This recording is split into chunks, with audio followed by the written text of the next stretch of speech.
No mai, haere mai, piki mai, kakia mai, kia ora e te iwi, and welcome to 30 with me, Guyon Espiner. 30 minutes, one guest, no cuts. What we record is what you get. Mark Manson has sold 20 million books, and everyone knows the title of his most famous one, The Subtle Art of Not Giving a Fuck. It sounds like a life hack to not care about anything, but actually urges us to carefully choose what it is that we value.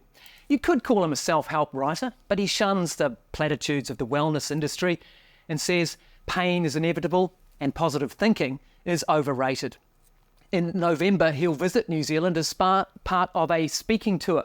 So how does his philosophy help us navigate a world of political polarisation, a mental health meltdown, social media and AI? Let's start the clock. 30 minutes with Mark Manson.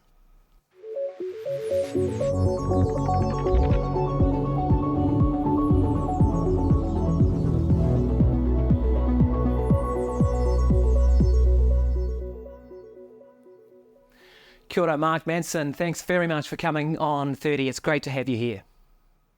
Kia ora. It's great to be here. We'll get to some of those modern day challenges soon, but just to give people a sense of your worldview, I mean, in The Subtle Art, you essentially argue that in our emotional lives, at least, we try too hard. The more we try to fix our anxiety, the more anxious we become.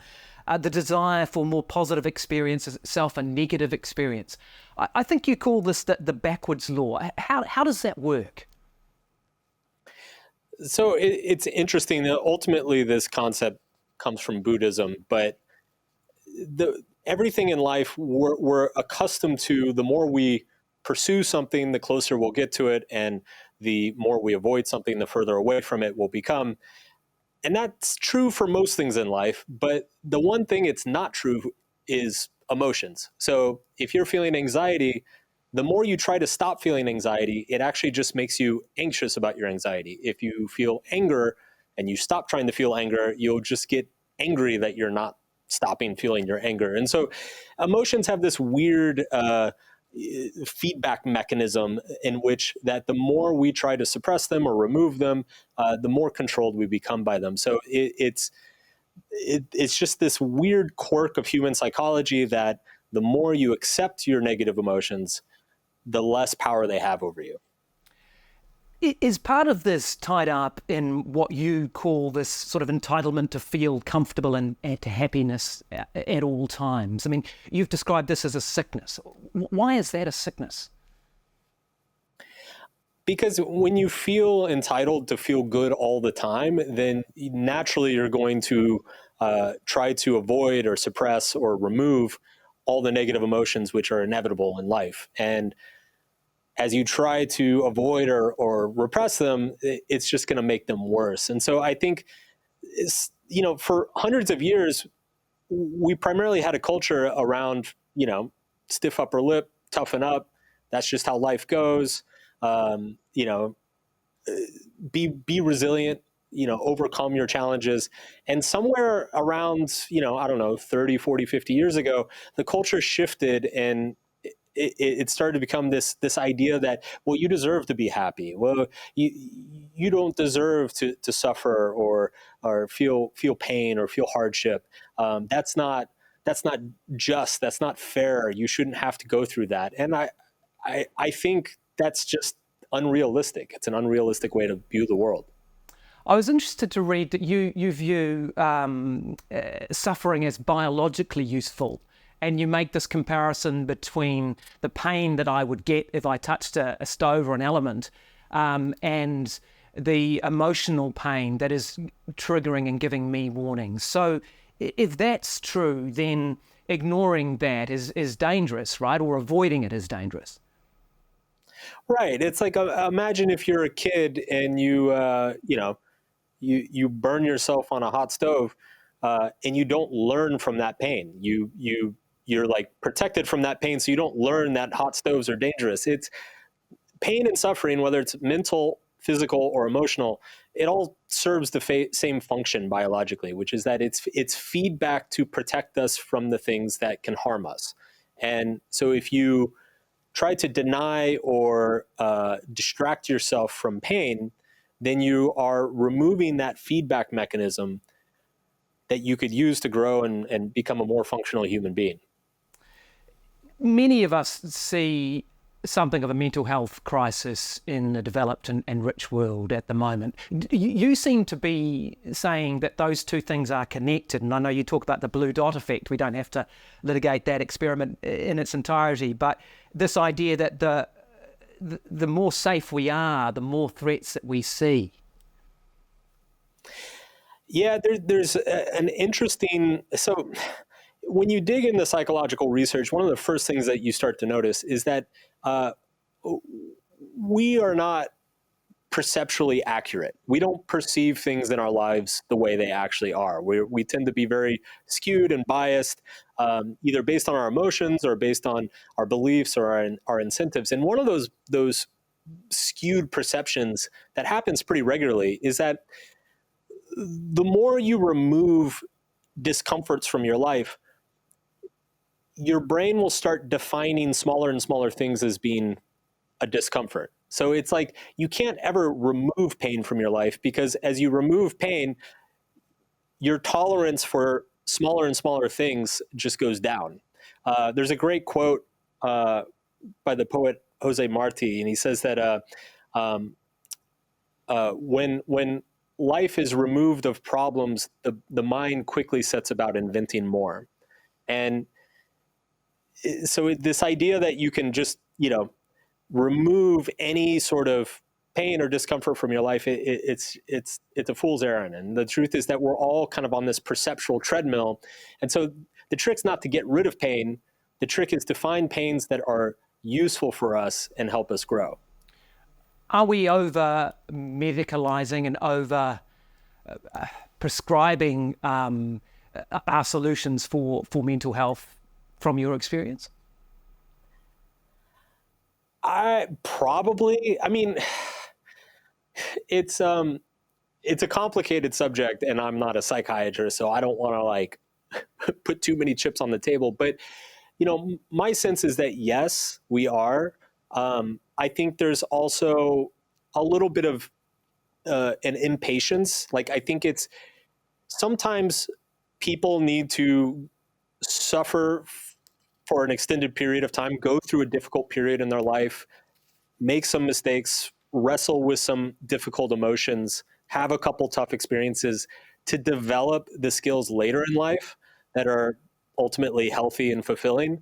And so if we're constantly intervening in all of those challenging or difficult moments, you can potentially remove people's abilities to develop those skills and stronger character. So I worry that that's happening on a large scale.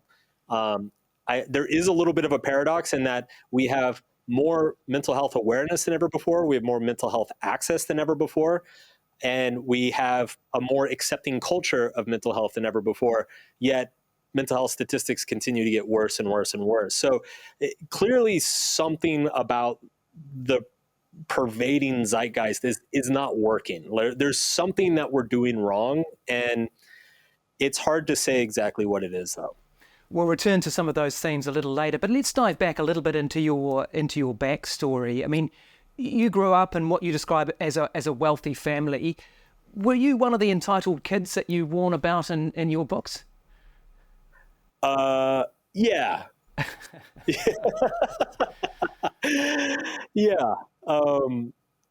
I definitely, it's a little bit paradoxical in that I think I ended up dealing with a lot of struggles in adolescence and early adulthood, but for many years I felt like I didn't deserve to. I felt like that the universe and the world was being unfair and wronging me for some reason or another. And it's so a lot of my writing around personal responsibility, accountability, entitlement is very much motivated from my own past, from seeing the patterns and the poor defense mechanisms that I had in my early life, and hopefully writing about them in such a way that other people don't get stuck in the same traps that I did. I mean, you had a job, I think, what was it? I mean, you graduated, what, to 2007. You go out into a global financial crisis job market where things are pretty tough. And then you quit your job. Your main interest seemed to be chasing girls at that point. So you start a blog about your dating life. I mean, this could have been disastrous, right? Potentially. I mean, this was back, I think, before women knew to Google somebody. But I was I graduated into the worst job market of 100 years in the United States. And so it was both a curse and a blessing, because it forced me to just take a shot at doing things, take a shot at starting a website. I tried to start some online businesses. I started writing, because at the time it was like, well, I have nothing to lose. It can't get worse. So why not? Why not give it a shot? And that's a nice segue into metrics and how we measure the success or failure in our lives. There's a great saying that comparison is the thief of joy. You write quite a bit about metrics and about how you judge yourself and how what values or what metrics that we use to judge whether we've been successful or not. Yeah, I think people get so fixated on being successful or being good or accomplishing something that they don't stop to consider that perhaps the way that they're measuring success or measuring what's good is off. So one way to think about it is like, if you're pointed in the wrong direction, you can run a marathon, but it's not going to get you to the finish line because you were pointed in the wrong direction. So I think a lot of people, they see success purely in terms of work ethic, discipline, productivity, habits, and they don't think about the values question. They don't think about, what are you choosing to make important in your life? How are you choosing to define success for yourself? Is that an effective definition of success? Because if it's not, you might actually end up hurting yourself more than helping. You also talk about this idea that in the last generation or two, we've developed this idea that everyone can be exceptional.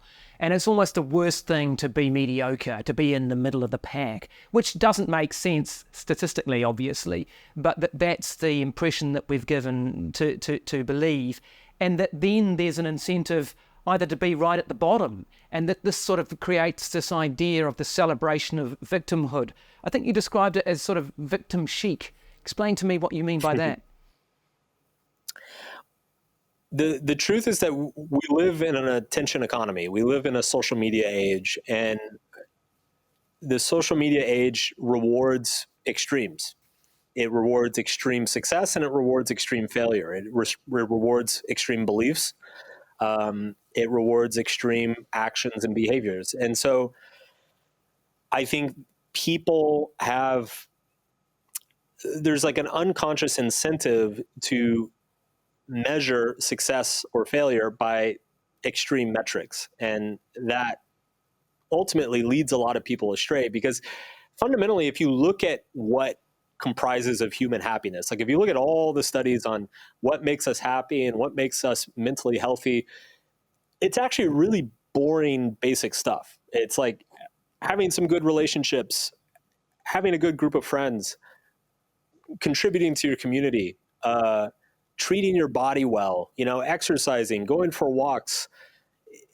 None of it is exciting. None of it is sexy. None of it gets attention, right? So I think there's a tendency to overlook the core, boring, fundamental things of life that actually work, and instead find yourself drawn to all these kind of extreme, over-the-top, attention-grabbing habits and behaviors and perspectives.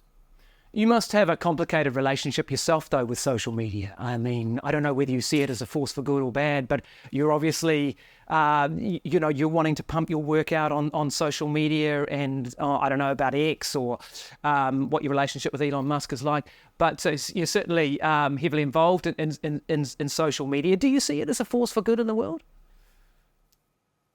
I think social media is like any other tool.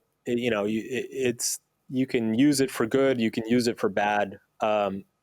I think every form of media, honestly, has trade-offs, right? So the beauty of social media is that we are more connected, we are more informed, we do get more information than ever before. You can look up the your neighbor from when you were in high school and message them and catch up after 20 years. You can keep up with all your cousins and aunts and uncles that you normally don't see. Like, that's all great stuff.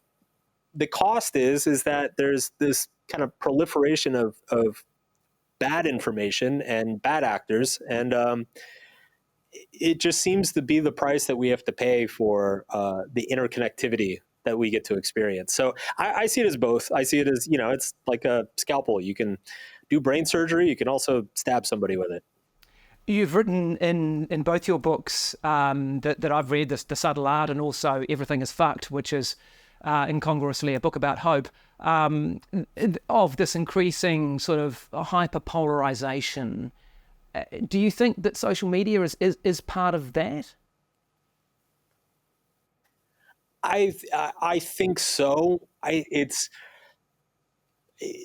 strikes me as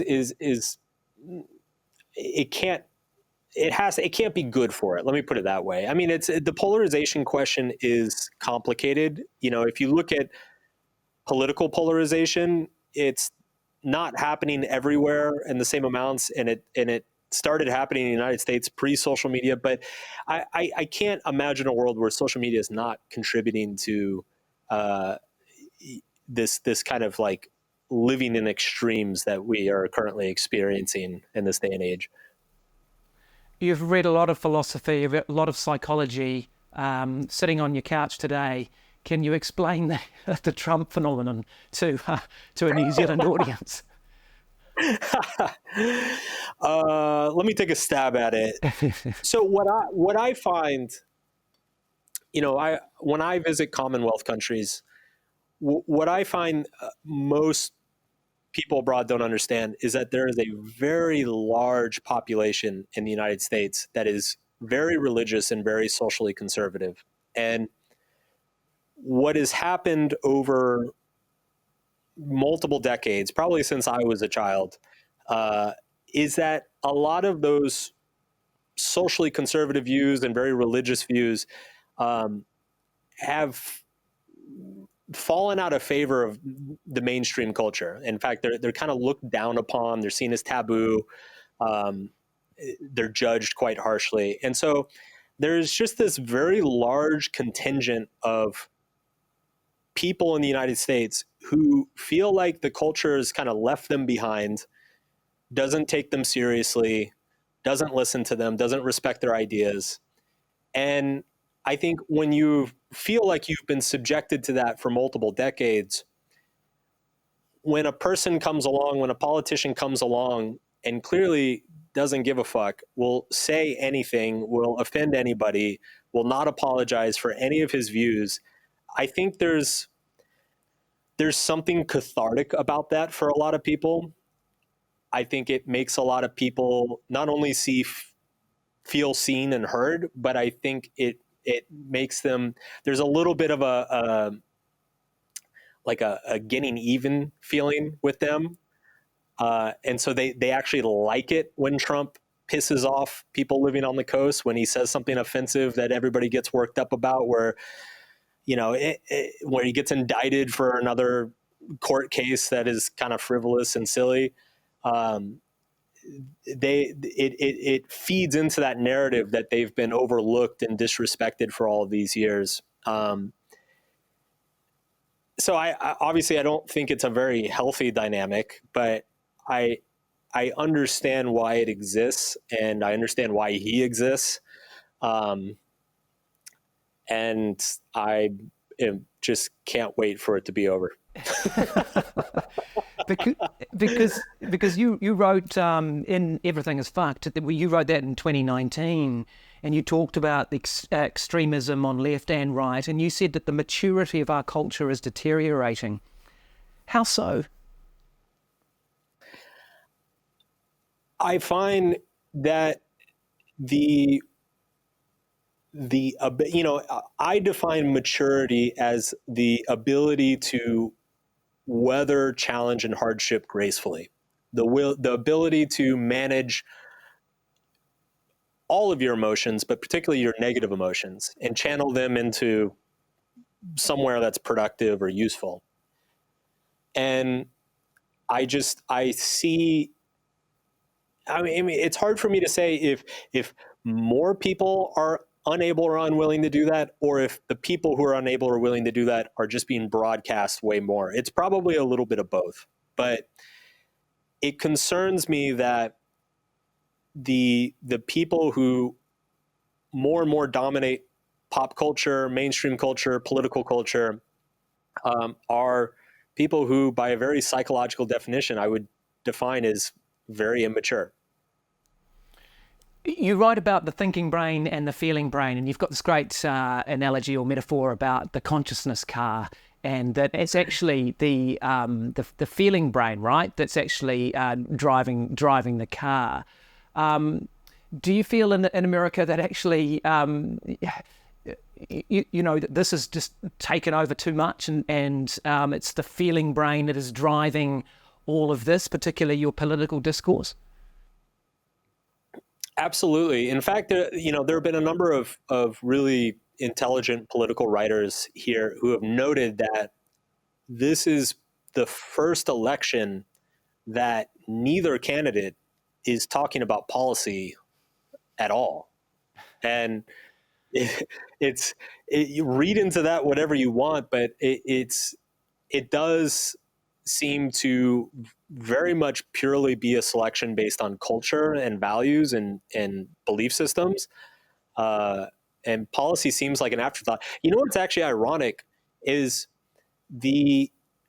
because people are so uninterested in policy in the United States now, Republicans and Democrats have actually quietly been compromising and getting more bills through Congress in like the last 5 or 6 years than like the 20 years before that, because nobody can be bothered to actually talk about what's in these bills or like who's supporting what anymore. Everybody's just like so obsessively focused on stupid cultural things that the U.S. government's actually getting work done. So go figure. Yeah. You're not a religious person. I think you don't have supernatural sort of beliefs. How hard is it to be? Do you describe yourself as an atheist? Sure. I don't think about it very much, but sure. How hard is that in America? Because it's a very small percentage of people who would describe themselves in that way in your country. It's in a place like California or New York, it's just a given. Like it's actually weird to find somebody who's religious. In Texas where I grew up, it's maybe a little bit more stigmatized, but it's definitely not, when I was growing up, it was definitely stigmatized. Like if you said you were atheist, that was kind of like a bold stance, and people maybe looked at you a certain way or judged you a certain way. I don't detect that anymore. I think it's becoming pretty socially normal or standard. So yeah, it's not really a thing, I don't think. You've described artificial intelligence as the final religion, the religion that lies beyond good and evil, that will finally unite and bind us all for better or for worse. Do you welcome our new AI overlords? I do. I feel like artificial intelligence will inevitably reach a point where it can maybe solve some of these intractable cultural issues, and maybe make people feel seen and heard enough that they don't, vote for Trump and storm the Capitol. How might it do that? I think we're reaching a point already, but we're going to reach a point very soon that, having an AI buddy or assistant or companion is pretty standard, and your relationship with them will feel pretty serious uh, and mutual. There's already a couple companies here in the U.S. that specialize in like artificial AI girlfriends, basically, and they're doing just insane amounts of money already. There have been a number of studies. This has blown me away. There have been a number of studies that have found that AI therapy is actually more effective than human therapy in some limited cases. And so I really think we're at the tip of the iceberg here. I think if you jump ahead in 10 years, it's going to be pretty integrated into every area of our life. And I think it can, if you look at human psychology, we're really good at managing information in small numbers. Like it's if I sit in front of a person in this room who completely disagrees with me about something, 9 times out of 10, we'll probably have a good conversation about it. The human brain is not really well developed to handle massive amounts of number. We're not really good at conceptualizing large populations or large groups of people or the individuality of hundreds or thousands of people within a specific group of people. And I think that's where most of our cultural problems comes from, is just like our inability to conceptualize large populations accurately. And I don't know. I think I'm hopeful that AI will do a better job of that than we do. But you talked about AI girlfriends and AI therapy. Is that the good bit? I mean, that sounds like a recipe for intensifying this sort of isolationism and loneliness epidemic that we have. Potentially, yeah, potentially. But it's first of all, there's an open question of like, can you get emotional needs met through an artificial intelligence? I don't know. I have no idea. I could also see a world where there's the advent of AI actually drives people to value in-person events and contact even more, because anything digital will feel so easy and seamless and immediate that you'll actually kind of crave that in-person messiness and emotional experience even more. And talking about in-person messiness, you're coming out this way, right? I'm talking to you down the line to today, but in November you're coming out to New Zealand, and you've been here before. That was when you filmed a movie based on the subtle art. Yes, so I will be there November 15th. I'll be speaking at I forget the name of the theater, but I'll be giving it'll be an evening with me. I'll be giving a talk. We'll be doing Q&A. We'll be doing fan meetups. So it'll be a ton of fun. I'm looking forward to coming back. Auckland is a very special place in my heart. I spent 6 months there back when we were doing the movie, and really fell in love with the city and the country. Let's talk a little bit in the last 2 or 3 minutes we've got about making that movie, because it was GFC Films and Nathan Price and Weather Mall Press were two of the guys involved in that. And so you came out here to make the movie. Was that in the lockdown, was it? Or yeah, it was mid-lockdown, and it was funny because the production company was like very apologetic about all of the the quarantining and everything, and I was living in New York City at the time, which was like the zombie apocalypse. So I remember just being on the phone being like, what are you talking about? Like, get me on a plane now.